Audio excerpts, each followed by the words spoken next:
Nagsana sa Araneta Center Bus Terminal ang mga pasaherong uuwi sa kanilang probinsya. Sa dami ng tao, ang ilang pasahero ay sa bangketa na naghihintay dahil wala nang mapwestuhan sa mga waiting area sa terminal.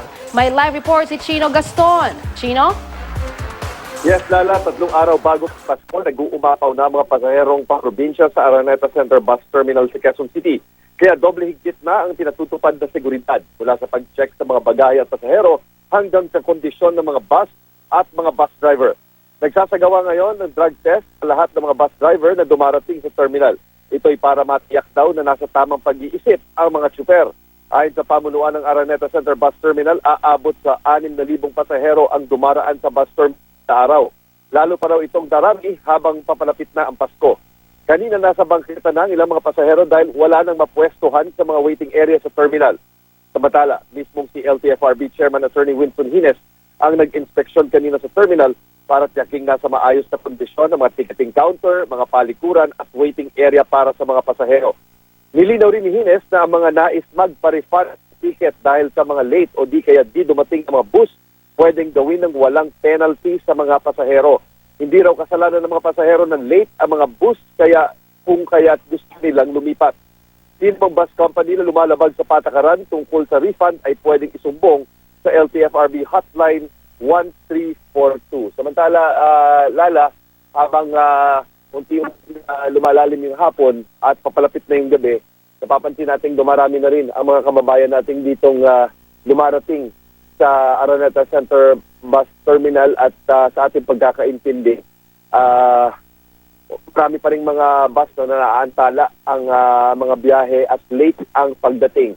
Samantala, ayon sa impormasyon na binigay ng LTFRB, isa sa mahigit 130 mga bus driver na na-test ngayong araw para sa droga ay nagpositibo na sa paggamit ng illegal na droga at ito ay pansamantalang pinigilan muna na makapagbiyahe at sasailalim sa confirmatory test.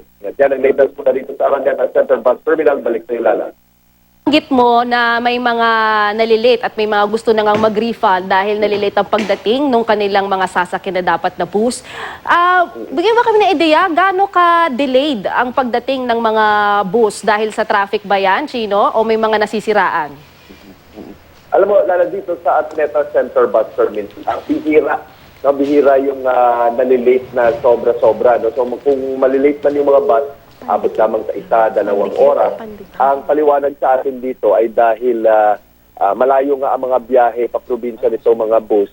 Limitado rin yung bilang ng mga bus at syempre nata-traffic din sila at sari-sari pang aberya na nararanasan dun sa papunta sa kanilang mga final destinations. Pero yung specific talaga na matindi yung pagka-late, no? Minsan kalahating araw.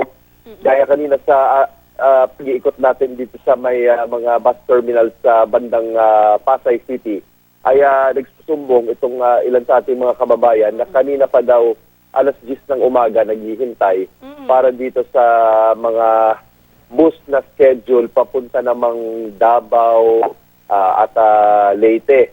Ang paliwanag naman ng mga tauhan ng bus terminal o yung mga dispatcher ay sinasabi nila na kung hindi nasiraan ay medyo mabagal daw talaga ang biyahe dahil naghihintay pa ng pasahero o mapuno yung pasahero pabalik ng galing namang probinsya. No? Kasi alam natin, karamihan ng ating mga kababayan ngayong Kapaskuhan ay pauwi ng probinsya, hindi paluwas ng Metro Manila. So limitado naman itong mga nadidelay na bus. It's usually ang mga bus companies na delay, ito yung mga maliliit na bus na walang pampalit o halili dito sa mga bus nila na naiipit dahil nga sa haba ng biyahe na sa abala na nararanasan ngayong Kapaskuhan. Pero ayon na rin sa LTFRB, Lala, medyo mag-i-improve yung sitwasyon bukas. Dahil bukas pwede nang bumiyahe yung sayang 600 na mga bus unit na tin-up nga, no, o kinuha nitong LTFRB at binigyan ng special permit para tumulong dito sa mga biyahe papuntang probinsya. Lala. At isa na lamang, Chino, nabanggit mo rin maraming mga nagpositibo na mga driver kasi lagi naman yan, taon-taon, ay nag-check dun sa mga positibo sa droga. Paano nakaka-apekto yon sa biyahe ng mga bus, lalo na kung yung nakaschedule na driver ay biglang hindi na pinabiyahe dahil nagpositibo?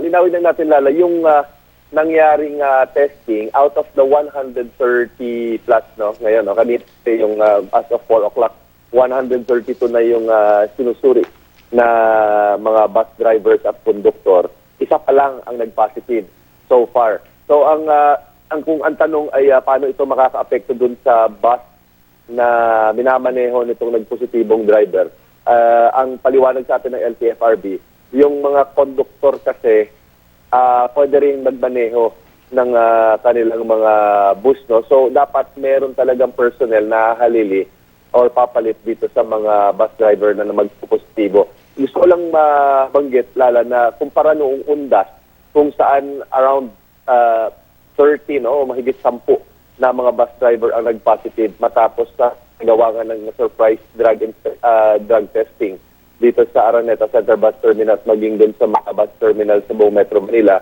Mas mababa ang bilang kumpara noong undas. Kung kaya siguro sinasabi, maaaring natakot na at tumigil na talaga or wala na talaga sa mga employment o sa sistema itong mga bus driver na nakasanayan ng gumamit ng illegal na droga para makatulong dito, no, na magising sila habang bumibiyahe ng ilang oras dito sa mga mahabang na biyahe pa probinsya. Maraming salamat sa iyo, Chino Gaston.